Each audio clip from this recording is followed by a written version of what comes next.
बिल्कुल जी, जिस तरह आपने कहा कि 3 दिन का टाइम दिया हुआ है, तो उसके अंदर ही फैसला होगा। उससे पहले ही तो इंशाल्लाह I think with in next few hours जो कमेटी कॉन्स्टिट्यूट है वो अपना जो कॉन्स्टिट्यूट हो रही है वो अपना जो नाम है या जो भी जिसके ऊपर वो अग्री करते हैं वो भिजवा देंगे। और I think next few hours with in less than 24 hours you will have the name कि प्राइम मिनिस्टर को किसका नाम भेजा जा रहा है। अच्छा, इसमें ज़रा ये भी वजाहत कर दें, क्योंकि जाहिर बात है यू आर ऑल्सो बैरिस्टर, तो आपने इसको बड़ी अच्छी तरीके से आप समझते हैं कि इसमें जो एक शिक लिखी हुई है कि अगर जो भी नाम जिसको फाइनलाइज किया जाएगा चीफ जस्टिस के लिए, अगर वो इनकार करते हैं तो फिर जो बाकी 2 हैं वो प्लस जो उनके नेक्स्ट इन लाइन है वो कंसिडर होंगे, ऐसे ही है? जी बिल्कुल, ये किया गया है कि आपने 3 नामों में से चूज़ करना है। अगर उन्होंने ए को चूज़ किया है और ए ने डिक्लाइन कर दिया है तो बी, सी और डी को बी, सी और डी से फिर नाम भेजा जाएगा।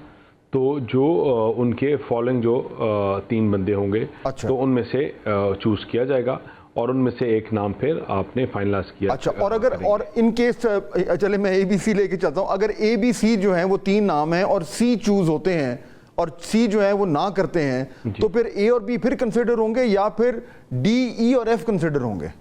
नहीं, ए बी फिर कंसिडर होंगे और साथ जो है डी कंसिडर होगा। ओके, अच्छा, बिल्कुल ठीक है। तो इसका मतलब है कि फिर जो जुडिशल कमीशन की जो मीटिंग है जिसके मुताबिक जिसने फिर जो है वो आईनी बेंचेस जो हैं बनाने हैं वो भी 25 तारीख से पहले हो जाएगा? देखिए जी, विद इन नेक्स्ट 20 आवर्स में जो एलाइज हैं और पार्लिमानी कमेटीज़ हैं उन सब का यही कोशिश है कि नेक्स्ट 24 आवर्स में जितनी भी लीगैलिटीज़ हैं, चीज़ें हैं, उनको कर लिया जाए और जो फॉर्मेशन के लिए जो चीज़ें ज़रूरत है उनको पूरा कर लिया जाए।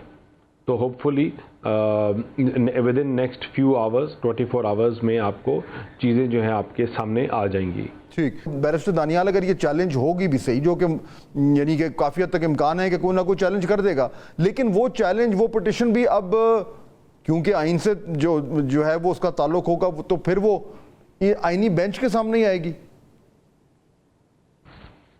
देखिए, सबसे पहली चीज़ जो है जिस तरह इन्होंने एक नुक्ता, एक पॉइंट, एक फुल स्टॉप हर चीज़ के ऊपर एग्री किया था। जो इन्होंने डिसएग्री किया वो इसलिए किया क्योंकि ये पाकिस्तान में जब भी मुल्क स्टेबिलिटी की तरफ जा रहा होता है, जब भी बेहतरी की तरफ जा रहा होता है, कि उससे डिसएग्री करते हैं। तो हाइंडसाइट में तो इनका यही मौक़िफ़ है और आपके पास हमने कोई स्टोन अनटर्न्ड नहीं छोड़ा कि इनके पास गए, इनसे मशावरत की, मौलाना साहब गए, इनसे एग्री कराया, इनका जो पीस ऑफ ड्राफ्ट था उसको उठाया, मोस्टली चीज़ें हटा दी गई और वो ड्राफ्ट लेके आए जो इन लोगों की तरफ से आया गया। लेकिन उसके साथ भी उन्होंने एग्री नहीं किया क्योंकि ये कभी देख नहीं सकते कि मुल्क में स्टेबिलिटी आए, मुल्क बेहतरी की तरफ जाए। The government is appointing the chief justice.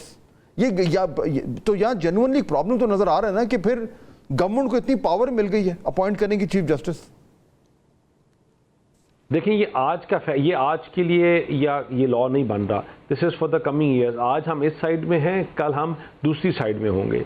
लेकिन आपने जो पार्लियामेंट्री सॉवरेंटी का कॉन्सेप्ट है, जो मसाकित जमहूरियत का स्पिरिट था, आपने उसको एड्रेस किया है। ये इश्यूज़, ये पॉइंट्स आज नहीं, ये आज से 20 साल पहले भी बात की गई थी और आज जब किया है तो इससे इंशाल्लाह आपकी पार्लियामानी बालादस्ती में, आपकी पार्लियामेंट्री सॉवरेंटी में आपको ये चीज़ें रोकी जाएंगी कि एक सिटिंग प्राइम मिनिस्टर को तनख्वाह ना लेने के ऊपर घर भिजवा दो, एक सिटिंग प्राइम मिनिस्टर को कि कोई अपनी मर्जी का ऑर्डर ना किया जाए तो उसको घर भिजवा दो।